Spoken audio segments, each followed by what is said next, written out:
La di da bum ba di ho ha ho. Oh no.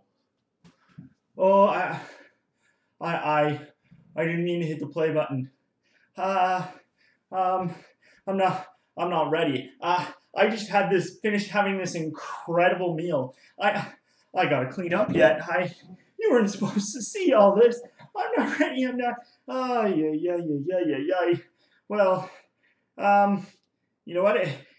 It's okay. We can still roll with this. Welcome everybody to Rose's Story Time. Oh, to, I did not do a good job preparing the table for today's story, and I am so sorry for that. Um, this story is actually about preparing things, and you know what? The Bible actually talks about honoring our parents, honoring our father and mother, and a big part of that is obeying them and listening to them and doing what they ask us to do and cleaning things up when they ask us to clean things up. That's a huge part of what God wants us to do. But you know what? Sometimes even adults can get caught up in work or in busyness or making things just right. We get so caught up in those things that we forget about the things that matter. This story happens with Jesus just after he's done a whole pile of teaching. He's just done a whole bunch of teaching, and his disciples have actually just gone out in groups of two, tell people about Jesus and to perform many miracles. And now they've come back to Jesus and they're telling him all sorts of things, and they're really excited, and everybody is in need of some rest. So you know what they do? They go to the home of some of Jesus's friends. They go to the home of two sisters by the name of Mary. Sorry, Mary. And Martha. Didn't knock her over. Hello there. I am Martha, and I have so much to prepare for Jesus' arrival. I must dust the house yet again. The floors should be mopped at least 2 more times, and I have prepared only 3 of the 10 courses of our dinner tonight.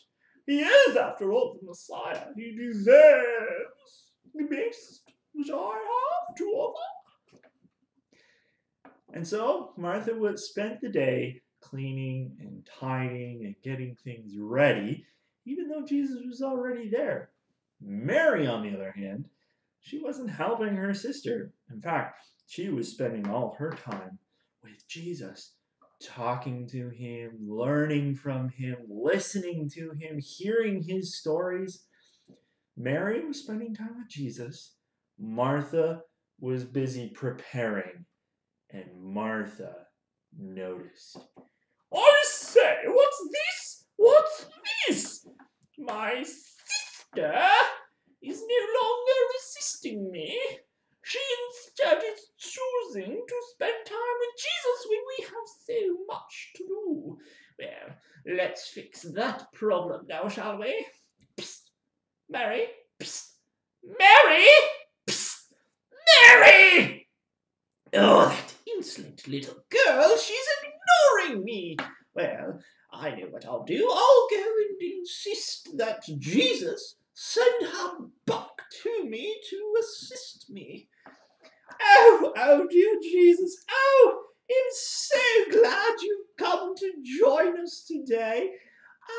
But I have much to do yet, and my assistant has bailed on me.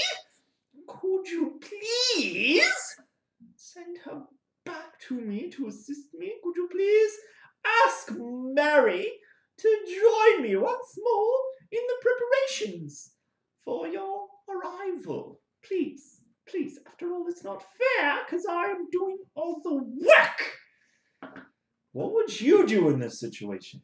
Would you agree with Martha that Mary needs to help? Because it really isn't fair that Martha is doing all the work. And after all, we like things to be fair, don't we? What would you do? What would your parents do? What's Jesus gonna do? Let's watch and see. Martha, Martha, you are concerned about a great many things, but only a few things really matter. Actually, really only one thing matters. And Mary here has chosen the better option. You know what, Martha? That will not be taken away from her. Did you guys catch that? Did you guys catch what Jesus said here? Spending time with Him was the better option than spending time preparing and working. That's the better option. Spending time with Jesus is the better way to use our time. You know, this begs a few questions for us. This should cause us to ask the question: is there anything that we're doing in our families or in our lives that are actually taking away from being able to get to know Jesus, from being able to get to listen to Him, to talk to Him, to grow in our relationship with Him? If there is, what are those things, and what can you do to change them? What can we all do to make more room to get to know Jesus, to actually spend time listening to Him and hearing from Him? What do we need to do in order to make the better choice a real one, something, a reality in our lives, that we're all actually getting to know Jesus better? What are the things that are distracting us from the better thing, from knowing Jesus?